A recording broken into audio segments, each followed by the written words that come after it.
Hello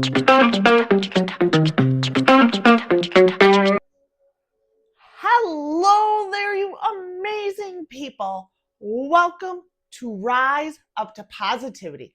I am Heather, your positive mindset coach, here to help you quiet that negative self talk, build an unshakable positive mindset while creating a more confident and fulfilling life without all that stress and self doubt holding you back.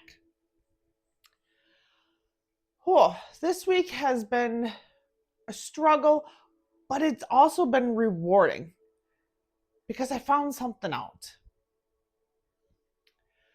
So when last week I shared with you that I was struggling with anger and negativity towards a certain person, and I was committed to using grounding techniques, breathing, meditation, and reframing. I wanted to see what one would help the most. Well, I tried them. I tried them all this week. I had the opportunity to. And they led me somewhere I wasn't expecting. They led me to the actual root of all this. Here's what I practice throughout the week.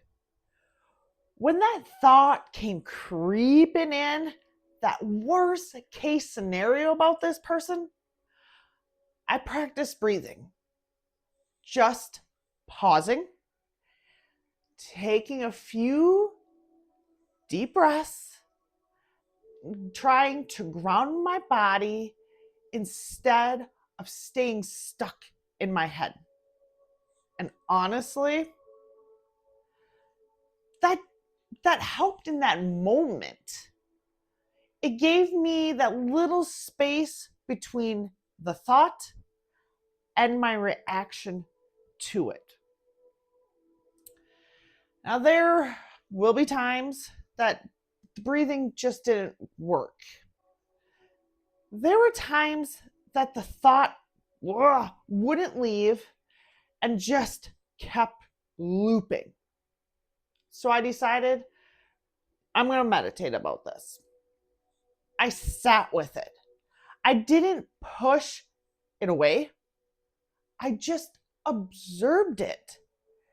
And that's when things started to shift. Because as I was sitting with it, I started questioning the thought, not just reframing it to make it sound nicer, but actually asking, why is this thought here? What's underneath it? And what other emotions are attached to this? And that's when I realized it wasn't just anger. There was fear. There was hurt. There's this deep wound that I've been carrying around, and anger is just sitting on top of it, protecting it, kind of like a Band-Aid. The grounding techniques worked, but not the way I thought they would have. They didn't make the anger go away. No, the anger was still there. What they did was create enough space for me to see the anger was actually covering up. And it led me to the root. I discovered there was betrayal. It happened in the past with this person, and honestly, I'm still not even sure if they fully realize the impact of what they did or how deeply it hurt me. But the hurt was real, and it's still real to this day. I would say that this person has a certain behavior pattern, a way they show up in the world. And every single time I see that behavior, it triggers me right back to the original betrayal. It's like my nervous system is it's like my nervous system goes on alert. My brain is saying, here we go again. This is how it started before. This is how the betrayal began. But here's what I do know. I know that they're not actively betraying me right now. They're just being themselves, doing their own thing. The betrayal happened in the past, but because of that one behavior, that pattern they have, my mind immediately jumps to the worst case scenario. It connects the dots and creates this narrative. If they're doing this behavior now, that means another betrayal is coming. And that means I can't trust them. Logically, I know it's not fair to them. But emotionally, I'm back in the moment of being hurt. That's where all of this anger comes from. It's layered, actually. There is anger for them for what they did, the hurt they caused me, and the betrayal itself. But there's also anger at myself for still being triggered by it, for not being over it by now, for letting one behavior pattern still have this much power over me. And there's anger at the situation for being unresolved. We never really talked about it. There is no closure. So it just sits there festering. The problem is, I've been directing all of that anger at them, creating this whole narrative in my head about what they're going to do.